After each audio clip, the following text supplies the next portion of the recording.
రాపోల్ మరియు కాలాపూర్ గ్రామంలో industrial park పేరు మీద ఏదైతే 1200 ఎకరాలకు నోటిఫికేషన్ వేయడంతో పాటు బట్ల సందారం, కొండాపల్లి, అనంతరెడ్డిపల్లి కూడా దాదాపు 900 ఎకరాలకు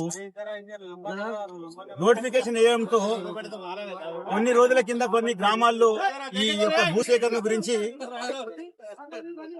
నోటిఫికేషన్ వేసి మీటింగ్ పెట్టినప్పుడు ప్రతి ఒక్క రైతు కూడా ముక్కుమ్మడిగా గ్రామ పంచాయత్ రెజల్యూషన్ తో మాకు భూములు వద్దు, మేము భూములు ఇవ్వము, మాకు భూములే కావాలి, ఇండస్ట్రియల్ పార్క్ వద్దు ఏదైతే ఆందోళన చేస్తుండ్రో మరి కాలాపూర్ గ్రామంలో ఇవాళ మీటింగ్ ను పెట్టడం వల్ల అక్కడ ఉన్నటువంటి సర్పంచ్ తో పాటు అక్కడ ఉన్నటువంటి గ్రామ రైతులందరూ కూడా మరి నిన్నటి నుంచి ఆమరణ దీక్ష చేయడం ప్రారంభించింది.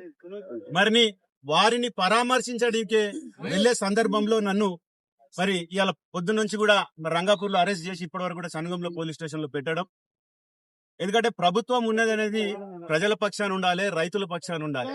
ఈ ప్రభుత్వం ప్రజాపాలన అంటుంది, రైతు పక్షపాత అంటుంది. కానీ ఎక్కడ పడితే అక్కడ చూస్తే భూసేకరణ పేరు మీద అన్ని కాన్స్టిట్యున్సీలే గానీ, హైదరాబాద్ చుట్టూ గానీ, ఇవాళ వికారాబాద్ జిల్లాలో దాదాపు మన పరిగి నియోజకవర్గంలోనే ఈ రేడియల్ రోడ్ పేరు మీద దాదాపు 500 ఎకరాలు రోడ్డుకు తీసుకోవడం, దాంతో పాటు ఇండస్ట్రియల్ పార్క్ మీద ఇవాళ దాదాపు 2700 ఎకరాలకు నోటిఫికేషన్ వేయడం. దీన్ని ఎంబడే ప్రభుత్వం రద్దు చేయాలి. ఎందుకంటే ప్రజల్లో వ్యతిరేకత ఉంది. ప్రజలందరూ కూడా మాకు భూములే కావాలి, మాకు ఆ పార్క్ వద్దని ముఖ్యంగా చెప్పడం. ఇప్పటికైనా ప్రభుత్వం నిద్రలేసి మొద్దు నిద్రలో ఉన్నది. నిద్రలేసి ఇక్కడ ఉన్నటువంటి ప్రజాప్రతినిధులు ప్రజల పక్షాన ఉండాలి. కాబట్టి మరి ఇప్పటికైనా దాని నోటిఫికేషన్ రద్దు చేయాలని ప్రభుత్వానికి విజ్ఞప్తి చేస్తూ ప్రజల పక్షాన మేము ఖచ్చితంగా పోరాడతాం.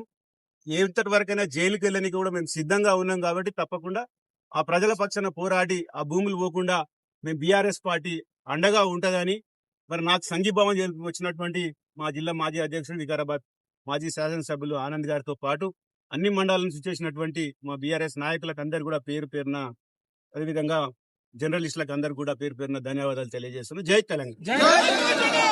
జై మహేష్ అన్న.